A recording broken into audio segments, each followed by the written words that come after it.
But I want to do one more thing specifically about Joe Biden here that I think is a really nice thing that he's looking at. And this goes to show you that he's not the same president as Obama. He's very, very different. Oh my God, I like him so much more. The White House is scrubbing medical debt off of credit reports. What an awesome fucking idea. Okay. Not only the United States is one of the only nations in the world that medical debt is a thing, but medical debt is extremely burdensome to people, and it causes complete collapses of credit scores in some instances and leads to bankruptcies. So the Biden administration, through the Consumer Financial Protection Bureau, is beginning the rules-making process changes that will have ratings changes for millions of people by removing medical bills from their credit scores. This is going to help them get easier access to capital, easier access affording homes, easier access for affording EV cars. The list goes on and on and on. Yep. So in addition to pulling medical bills from credit reports, the proposal would prevent creditors from using medical bills when deciding on loans and stop debt collectors from using credit ratings to pressure people with healthcare-related debt. So overall, this is just a good move. I mean, like, obviously, I wish medical debt wasn't a thing, but as long as we're in an economy where medical debt is going to be a thing, I would like it not to represent your credit score. Yeah. I mean, if we have private medical insurance, I was going to say, like, is this what I was thinking coming in? Is this a problem for the banks? Is this a problem for the capital providers who are financing the medical debt? But it's not that this debt is being canceled. It's just that it's not affecting your credit score. And I like that a lot because medical expenses are often the ones that you don't see coming, especially the ones where you're going into debt for them. Yeah, to be honest, like, it honestly has nothing to do with your credit. Like, it has nothing to do with your ability. Well, let's not say that. It has nothing to do with your character of a person of paying back your credit. Exactly. Because listen, if I break my leg tomorrow, I'm going to have medical bills for the next 5 years, right? So what this does do is which I'll play devil's advocate here. Banks may be exposed to more risk when giving out personal loans because they're not going to be aware of medical bills that somebody has, right? Because it won't be on their credit report and it won't be on their credit rating. So by them not knowing that they also have to pay their medical bill minimum monthly payments and the medical bills generally, the bank might be exposing them more risks whenever they give out personal loans and stuff like that. Okay. That might be true, but I don't think it's going to cause a big difference of anything to function in the banks. But now I want to talk about how prevalent medical debt is. So in 2018, we saw 22.7% of Americans report that they had some type of medical debt. Now this differentiated across different ethnicity groups. For blacks, it was 28% of blacks had medical debt. For whites, it was 17%. For Asians, it was around 9 to 8%. Now, it's also very regional. Different localities and regions of the United States have more medical debt than others. Most medical debt is found in the South, in Texas, Louisiana, Florida, South Carolina, Tennessee, Georgia, Mississippi, Alabama.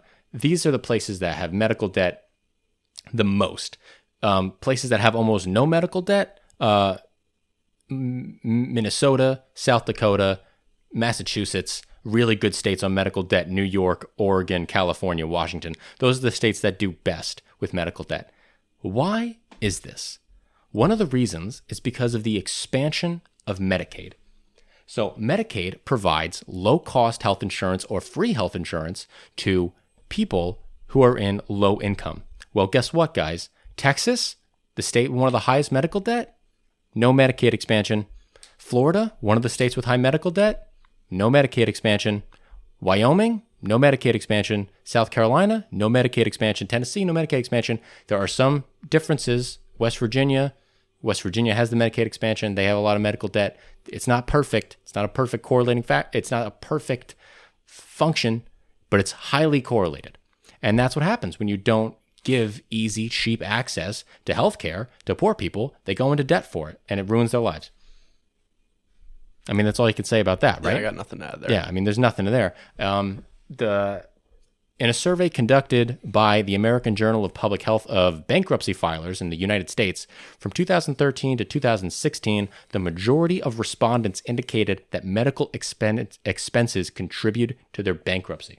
So the majority of people who file for bankruptcy in the United States say that medical debt was one of the reasons. Yeah. That's a nightmare scenario, dude. We've talked about before the statistics about something like half of Americans can't afford a $400 emergency that comes up. I can't imagine a more obvious example than a medical debt. Like if you get into a car crash or you just have a complication with anything that you don't expect, bam, like we have to pay so much for our healthcare that of course it's going to put these people into debt. And again, I'll say to go to our healthcare deep dive to see why it will save people and the country so much money to have a universal healthcare system. Yeah. And people, one of the other side effects here is people are just not going to seek healthcare. If you don't have the Medicaid expansion and they're afraid of medical debt, they're just not going to go get healthcare.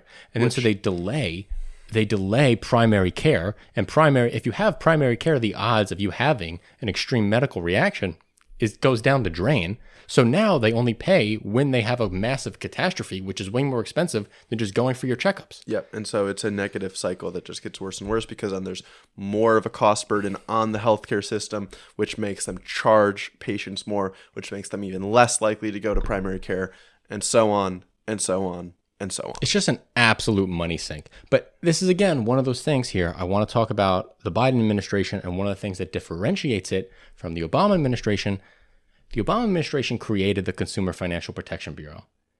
He very easily could have put in the charter for the Consumer Financial Protection Bureau to do something like this related to medical debt. And the policymakers at the time chose not to do it. The Biden administration is making significantly and philosophically different choices than the Obama administration, and he's very clearly building on what they accomplished over those 8 years when Obama was in the White House. Yeah. He's building on Obama's legacy. And it just seems like there's a pattern of government between these two liberal presidents, or neoliberal and liberal president, that it seems like this was all part of some long-term plan. Yeah.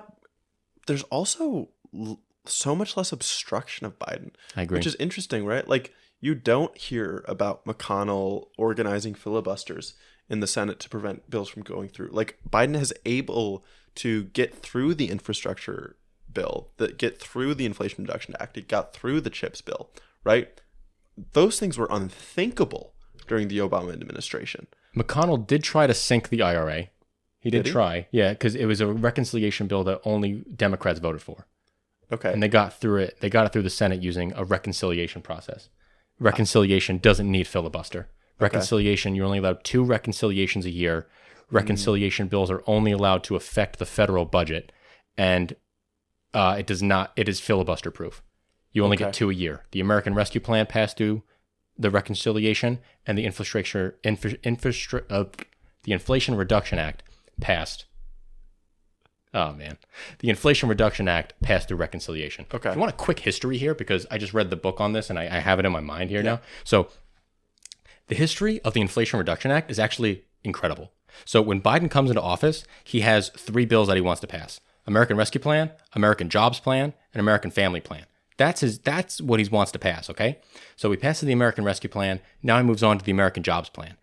Jobs Plan ain't going to work. It's not going to happen. No one, he can't get people on board. So he changes course, changes it to the infrastructure bill. And he's able to get bipartisan support by leaving all the negotiation to Kyrsten Sinema and Rob Portman of Ohio. You always say Kirsten. I have to correct Kristen? you. It's Kristen. Oh, jeez. Okay. Kyrsten Sinema, I've been saying that literally wrong for 4 years. I'm going to check myself because it's going to be really embarrassing if I just corrected you and I was wrong, but I could swear. I'm so gullible. I'll believe whatever you tell me. It is Kirsten. Okay. Jesus Christ. Oh, I'm so happy that you're so dumb. That God, hurt. you're so stupid. That hurt. How does it feel to be the dumbest person on this podcast? I wish I could read. Okay. Yeah. So Kyrsten Sinema, Rob Portman, they make the infrastructure bill. Now it's Joe Manchin and Chuck Schumer's ball game to make the next reconciliation package, which was supposed to be the American Families Plan. This turned into Build Back Better as we know it. And the House wants to pass this $3.5 trillion Build Back Better plan. That's what they want to do. Joe Manchin's like, I'm not for it. Inflation starts going up. I'm out. I'm tapping out. There's some interpersonal drama between Biden and Joe Manchin.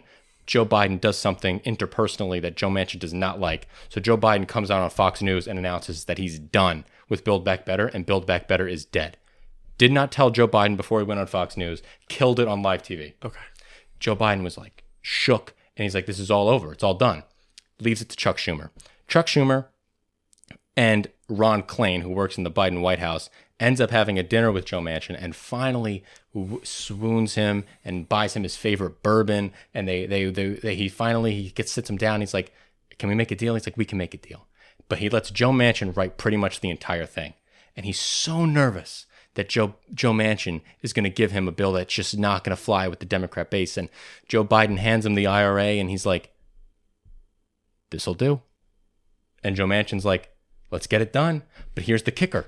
Mitch McConnell says, I won't pass the CHIPS Act if you do a reconciliation bill afterwards. I won't pass the CHIPS Act. So Joe Manchin and Chuck Schumer tell nobody. They don't even tell Joe Biden. They don't even tell Nancy Pelosi in the House. Chuck Schumer and Joe Manchin keep this a complete secret until the CHIPS bill is passed. And after the CHIPS bill is passed, 2 hours later, they announce the Inflation Reduction Act, and Mitch McConnell is furious at Joe Manchin because Joe Manchin lied to McConnell's face. Wow. Joe Manchin looked at McConnell and he's like, I'm not doing a reconciliation package. I don't know yet. 2 hours later, there it is. Wow. That is some Game of Thrones Isn't that shit. And that happened. Isn't that crazy? That's awesome. Dude, it's awesome. Yeah. When Nancy Pelosi got it, she was shook. She's like, I can't believe that you were doing that. She was so mad at Chuck Schumer. She was like, why didn't you tell me you were doing this? He's like, I couldn't. I was not allowed. That's incredible. That's the kind of thing that... There's actually so much more to that story, guys. It's nuts. As much as I say, and as much as I do believe that the media has more power than the politicians, being able to be a player in that game would be fun. Oh, man. That game must have been so intense. They go to a dinner party and they purposely buy his favorite bourbon, you know. Yeah. They always take him out to Italian restaurants because Joe Manchin's Italian and Italian is his favorite food. You know, they know how to get the guy going. They know how to make him purr. That's cool. It's cool, man.